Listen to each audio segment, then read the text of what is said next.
পিছপৰা অতি পিছপৰা দুখীয়া মহিলাসকলে আশা কৰিছে এবাৰ যদি বাইদেউক আমি ৱাৰ্ড মেম্বাৰ যদি জিকাই দিওঁ তেতিয়া বাইদেউৰ জৰিয়তে আমি অৰুণোদয়ত আমি এবাৰ আমাৰ নামটো অন্তৰ্ভুক্ত কৰিব পাৰিম।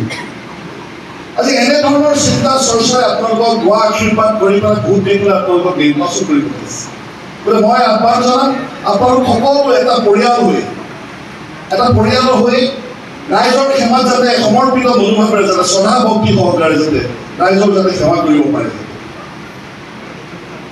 আজি বিভিন্ন সময়ত আজি অসমৰ বিভিন্ন প্ৰান্তত আজি আপোনালোকে দেখিছে উচ্ছেদ বা অন্যান্য এনেধৰণৰ কিছু পৰিৱেশ সৃষ্টি হৈছে।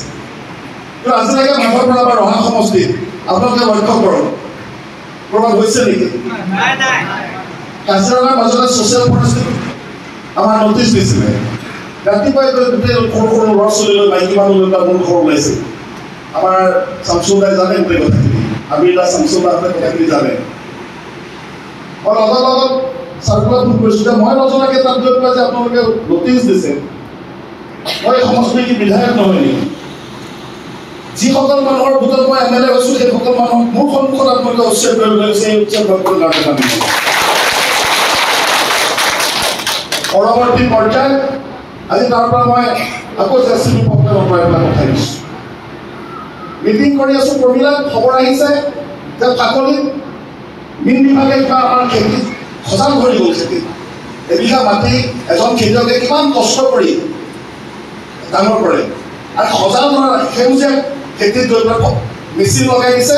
কি হ'ব ফিচাৰী ডিপাৰ্টমেণ্টে ফিচাৰী চুৰি লগালগ আমাৰ খবৰ আহিল। আমি জাকিৰ চাহিদ আমি গোটেইখিনি ৰমজান আমাৰ জহুৰ আলী ডাঙৰীয়া আমি সকলোৱে ইয়াৰ পৰা গৈছোঁ গৈ পেলাই তাৰ পৰা আকৌ পকৰাইছোঁ। নিজৰ সমষ্টিৰ মানুহখিনিক শ্ৰদ্ধা ভক্তি সহকাৰে আমি আছোঁ। অসমৰ য'তে নহওক অন্ততঃ ৰহা সমষ্টিৰ ৰাইজে এই সমস্যাটো কেতিয়াও সন্মুখীন নহয়। আৰু ময়ো অনুৰোধ কৰিছোঁ, আপোনালোকক অনুৰোধ কৰিছোঁ যে আমাৰ পূৰ্বজন অতীজৰে পৰা যিসকল আমাৰ সংখ্যালঘু লোক আমাৰ বিভিন্ন জেগাত আজি ঘৰ দুৱাৰ সাজি সুন্দৰকৈ আছে, নতুনকৈ যাতে কোনো বাহিৰৰ পৰা যাতে আহি পেলাই আমাৰ শান্তি সমৃদ্ধিটো যাতে নষ্ট কৰিব নোৱাৰে। আজি এইখিনি মানুহৰ লগত আমাৰ অসমীয়া সমাজখনৰ এটা অভিনৱ সম্পৰ্ক আছে, এটা আন্তৰিকতা আছে, এটা ভাই ককাইৰ দৰে আমি চলিছোঁ। কিন্তু চহৰত এনেকুৱা কিছুমান মুছলমান আহি পেলাই সোমাই ল'বলৈ পেলাই আপোনালোকৰো অশান্তি আমাৰো অশান্তি হয়নে নহয় কওক? গতিকে এই চহৰৰ পৰা যিবিলাক অচিনাক্ত মানুহ আহি পেলাই যাতে আমাৰ মাজত থকা যাতে সম্প্ৰীতি, আমাৰ মাজত থকা যিটো ঐক্যতা যিটো ভাতৃত্ববোধ, আমাৰ সমাজখনৰ লগত যিটো আমি যুগ যুগ ধৰি আমি চলি আহিছোঁ, ইয়াত যাতে সেইসকলে আহি যাতে আমাক বিঘ্নিত কৰিব নোৱাৰে, আমাৰ শান্তি সম্প্ৰীতিত যাতে তেওঁলোকে আহিব নোৱাৰে। বাকী যিমানখিনি আছে এখন শক্তিশালী পঞ্চায়ত হৈছে। মই আপোনালোকক কথা ৰাখিছোঁ, আমাৰ পাৰ্বিন চুলতানৰ নেতৃত্বত ইয়াত আঁচনি গ্ৰহণ কৰিব।